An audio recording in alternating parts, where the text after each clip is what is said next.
지금은 환담 중일 거라고 생각합니다. 지금 김정은 위원장과 이설주 부부가 들어가서 아직 안 나오고 있잖아요. 그것은 그 백헌 영빈관 안에 들어가서 앞서 말씀드린 것처럼 보통 정상이 만나면 회담을 하지 않더라도 차 한잔 하면서 서로 분위기를 만드는 그런 환담 시간을 갖는데 그 시간을 갖고 있는 것 같습니다. 예, 그럴 수도 있고요. 아직 이제 현장 화면이 이제 계속 안 들어와서 김정은 위원장이 백영빈관을 빠져나왔는지는 아직 확인은 되지 않고 있습니다.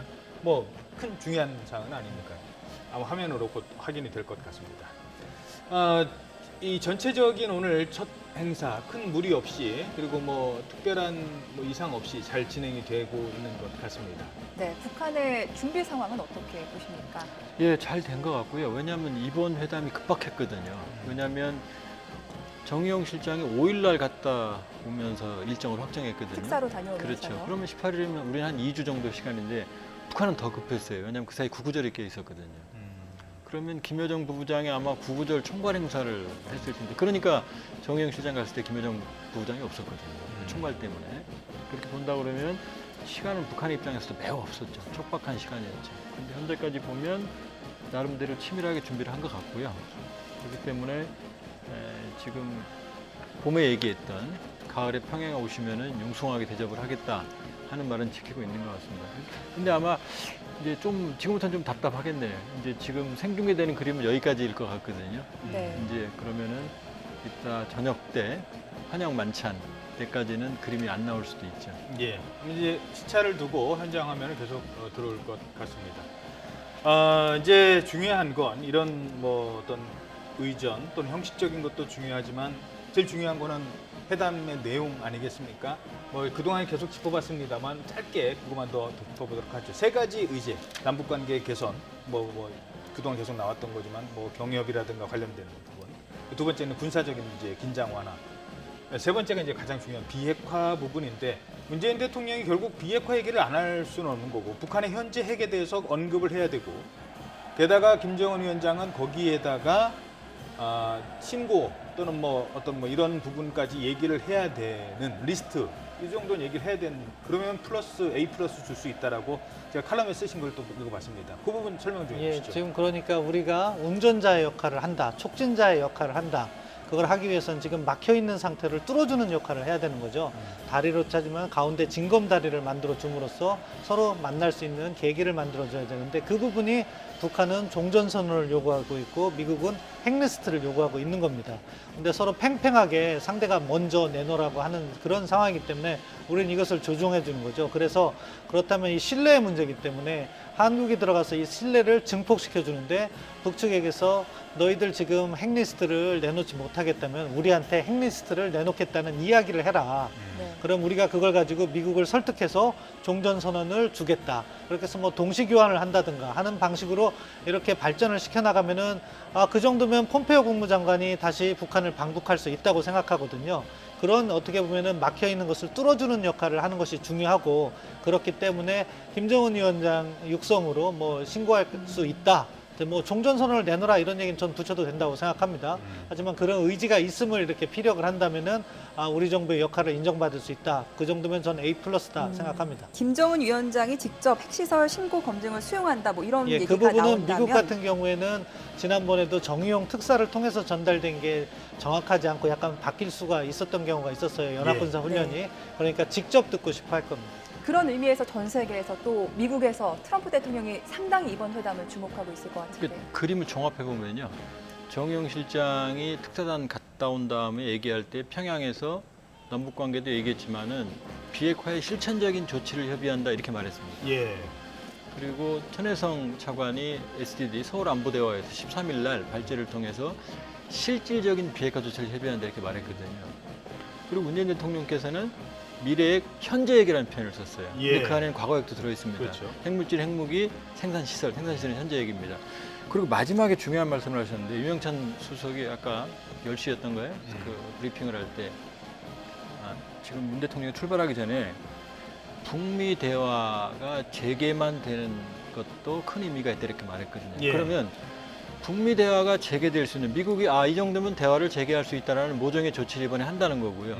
그럼 폼페이오 장관이 방북을 해서 접점을 찾을 거고 그럼 그 이후에 북미 정상회담을 통해서 종전선언과 추가적인 북한의 비핵화 조치가 동시행동으로 나올 개연성이 있는 거죠. 자, 남북 정상회 평양 시내에서 카퍼레이드를 함께 했듯이 이번 정상회담의 결과물도 함께 같은 곳을 바라보는 좋은 결과를 맺기 위해서는 사실 지금부터가 더 중요합니다. 이제 지금 아마 오찬을 준비를 하고 있겠습니다. 오찬에 이어질 첫 번째 남북 정상회담이 그래서 더 중요한 것 같습니다. 첫 번째 의제 그거 핵 얘기했으니까요. 두 번째 의제도 살짝 다뤄보도록 하죠. 군사적인 문제에 있어서 과연 북한이 NLL을 인정하는 데까지도 어느 정도 허용을 할까? 이 군사적 긴장 완화 부분 어떻게 보십니까?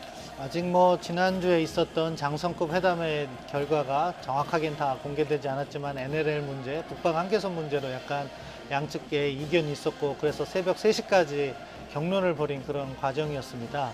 그 부분을 볼 때 아직 북한이 NLL만을 인정하기는 우리가 기대하기는 어려운 것 같아요. 아마 북한은 그런 완충 수역이라고 하죠. 서로 이렇게 들어가지 않는 그런 수역을 할 때 NLL 남쪽으로 하면서 북측도 그쪽 지역에다가 해상 경계선을 선포한 적이 있습니다. 예. 2007년에 선포했고 그 전에는 자신들의 경비 개선이라고 하는데 이걸 함께 인정해라 이런 이야기를 할 수가 있거든요. 예. 그럼 또 우리가 그걸 인정했을 경우에는 나중에 해상 경계선 협상을 할 때 또 불리할 수가 있기 때문에 우리 정부도 양보하지 않는 모습을 보이고 있는 것 같아요. 그렇기 때문에 지금 합의가 안 나오는 것 같은데 그렇기 때문에 정상 차원에서 그 문제를 구체적으로 논의하기는 어려운 거고 아마 그런 부분 합의가 안 된 부분은 국방장관 회담을 통해서 풀어간다 이렇게 갈 수가 있고요.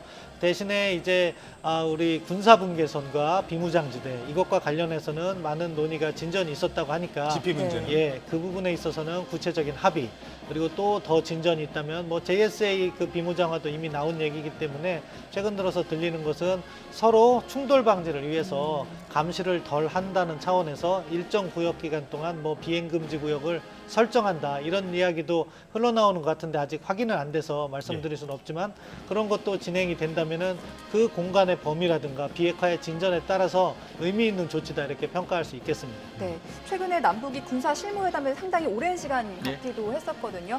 이제 이번 정상회담을 통해서 그런 부분에서 어느 정도 합의를 이룬 부분들이 어떤 공동성명 형태로 발표가 될까요? 나올 겁니다. 왜냐하면 문재인 대통령께서 두 개의 주제를 비핵화와 군사적인 실력 주체 얘기를 했고 임종석 실장도 세 개를 얘기하지 않았습니까? 남북관계, 비핵화, 군사적인 실력 구축 조치. 그러니까 신 박사님 말씀하신 것처럼 이미 세 개는 됐어요. JSA 비무장화, 그 다음에 DMZ 내 유해 공동 발굴, 그 다음에 GP의 시범적인 철수는 다 합의가 됐습니다. 그럼 NLL 인정 문제인데 제가 보기엔 그 문제를 빼고 합의가 나오면은 쉽게 말하면 안고 없는 찐빵이 되는 거죠. 그러니까 그 부분은 오해를 할 것 같습니다. 그러니까 NLL 선 여부 관계없이 특정 지역을 평화수역으로 지정을 하는 거죠. 그러니까 NLL 선을 기준으로 해서 등면적 이게 아니고요.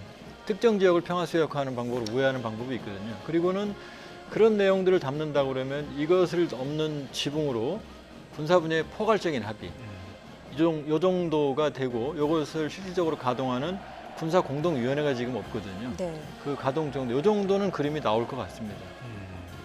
그 NLL 문제는 사실 지난번 노무현 전 대통령 방북 때 그 뭐 발언을 놓고도 국내에서 그 이후에 정치적으로 우리 국내에서도 정치적으로 좀 뭐 악용이 됐다고 해야 되나요? 그런 비극도 있기 때문에 그런 부분에 대한 명확한 관계 설정도 중요할 것 같습니다. 네. 자, 지금 이제 세 번째 얘기를 하도록 하죠. 화면에는 지금 다시 한번 지금 TV를 보시는 분들을 위해서 화면 설명을 먼저 드리도록 하겠습니다. 문재인 대통령이 화면 왼쪽에 도착을 했을 때 김정은 위원장 내외가 성대한 환영식을 하고 심지어 예포까지 쏘면서 문재인 대통령에게 의장대 사열을 하는 파격적인 행보를 보였습니다. 그리고 화면 오른쪽으로 넘어갑니다. 화면 오른쪽으로 넘어가서는 백화원 영빈관에 두 정상이 지금 도착을 했고요. 문재인 대통령과 환담을 나누면서 뭔가 다음 일정을 얘기하고 있는 것 같습니다. 왼쪽과 오른쪽 화면을 건너갈 때 예상치 못했던 일이 발생을 했습니다. 두 정상이 오픈카라고 하죠. 이 무게차에 옮겨 타서 카퍼레이드를 한 것으로 알려지고 있습니다. 평양 시민들을 직접 만났고 우리 대통령이 평양 시민들과 일일이 악수를 나누고 환영을 받으면서 갔습니다. 남북 관계이기 때문에 다른 어떤 정상이 아닌, 다른 어떤 국가의 정상이 아닌 남북 간의 정상이기 때문에 이루어질 수 있는 일이 많이 있었습니다. 자, 우리는 뭐 북한 비핵화 문제에서 남북 간의 허심탄회한 얘기를 하고 있습니다만, 근데 솔직히 다른 측면에서 보면 북한은 남북 관계이니까 남측이 좀 더 도와줬으면 하는 분야도 있습니다. 화면 왼쪽에는 문재인 대통령이 탄 비행기입니다만, 그러니까 전용기입니다만, 이 전용기보다 먼저 도착한 전용기가 있습니다. 이 전용기에는 삼성의 이재용 부회장 등 국내 4대 그룹 총수들이 탔습니다. 자, 그 총수들이 지금 현재 어떤 동선을 통해서 이동하는지는 모르겠습니다만 그들에게 바라는 북한 측의 요구사항이 있습니다. 그게 더 실질적이고 그들이 더 원하는 것일 수도 있습니다. 철도 연결이라든가. 이 부분 어떻게 될까요? 뭐 지금 북측이 말씀하신 것처럼 북측은 뭐 우리 기업들의 투자라든가 이런 부분을 요구를 하고 있고 바라고 있습니다. 하지만 또 유엔 제재로 인해서 우리 기업들이 투자할 수 없다는 것도 잘 알고 있는 것 같아요. 그래서 지금 같은 경우에는 서로 뭐 어차피 비핵화가 진전이 되면은 제재는 단계적으로 해제가 되는 것이고 그 과정에서 이제 한국의 투자도 가능하니까 현재 뭐 투자 합의를 한다기보다는 앞으로 어떠한 방향의 투자를 원하고 있고 한국도 어떠한 식으로 투자를 할 수 있는지 그런 대한 이해를 갖다가 넓히는 그 정도 수준의 합의가 있지 않을까. 합의까지도 아니고 그 정도 수준의 논의가 있지 않을까 생각하고요. 유엔 제재나 미국의 제재는 어떻게 하죠? 제재는 비핵화 과정에서는 해제될 수밖에 없는 거고요. 그것은 당연히 어차피 북한의 비핵화 조치에 맞는 미국의 대북 제재도 단계적 해제가 있어야 되는 거죠. 그것이 없으면 비핵화는 협상을 통해서 될 수 없는 것이고 그 부분은 한국, 미국, 북한까지도 다 공유하고 있는 부분이라고 생각합니다. 그러면 가서 도장 찍고 사인하고 정도는 못해도 적어도 우리 총수들이 거기에 대한 이해를 하고 있고 좋은 투자처인 것 같습니다라는 얘기는 오갈 수 있다. 예, 그 정도는 충분히 할 수 있다고 생각합니다. 그래서 지금 보면 우리 경제인들은 이용남 내각 부총리 경제를 담당하는 것으로 알고 있는데 네. 그분과의 일정이 따로 있다고 얘기한 것 같습니다. 네, 특별수행원으로는 문화예술체육계 예. 인사들도 포함이 돼 있습니다. 가수 지코, 알리부터 해서 또 차범근 전 감독, 현종화 감독 등이 포함이 되는데 이들은 어떤 역할을 하게 되나요? 그러니까 이제 비핵화 부분에서 어느 정도 합의가 나올 거고요. 군사적인 신뢰가 나올 거고 경협은 그냥 그림입니다. 왜냐하면 지금 김동연 경제부총리, 장하성 정책실장, 기재부 장관, 산자부 장관 아무도 안 가지 않습니까? 국내에 남았습니다. 그건 뭐냐면 가서 정부 단위에서는 할 게 없다는 얘기거든요. 그래도 국토부 장관은 갔지 않습니까? 예, 그건 철도죠. 철도는? 철도 도로는 대북 제재의 예외입니다. 인프라는. 그러니까 그런 부분에서 그러니까 제재 예외를 할 수 있는 부분이 군사, 그다음에 철도 도로, 산림, 문화예술 체육이거든요. 지금 말씀하신 질문은 문화예술 체육입니다. 그러면 지금 나머지 이렇게 큰 이번에 남북 관계에서 파격적인 진전이 없는 부분들을 채우는 게 바로 상징적인 행사에 합의할 겁니다. 월드컵, 그다음에 올림픽 공동개최, 내년 전국체전 100주년이거든요. 서울시가 주관합니다. 그럼 북한이 공동한다든지 참여한다면 의미가 크거든요. 내년이 또 3.1절 100주년입니다. 그다음에 문화예술 분야, 이런 분야. 그러니까 이런 분야에서 이제 사실은 지금 가신 분들이 역할을 하게 되는 거고, 그러니까 큰 틀의 비핵화 그림도 있겠지만은 스토리를 만들 수 있는 상징적 합의들도 상당수 나올 겁니다. 예. 지금 방금 들어온 소식이 하나 있네요. 남북 정상회담 시간이 나왔네요. 네, 오늘 오후 3시 반부터 5시까지 1시간 반 동안 남북 정상회담이 열릴 예정입니다. 장소는 아직 나오지 않았고요. 문재인 대통령과 김정은 위원장이 이번 회담에서 처음 회담을 갖는 자리입니다. 노동당 본부청사일 가능성도 있다고는 합니다만 아직 그거는 밝혀지지 않고 있습니다. 지금 백화원 영빈관에서 할지 노동당 중앙청사가 본부청사가 될지는 모르겠습니다만 적어도 우리 특사단이 갔을 때도 이 중앙청사까지 가서 얘기를 했기 때문에 본부청사까지 가서 얘기를 했기 때문에 그럴 가능성이 점쳐지고 있습니다.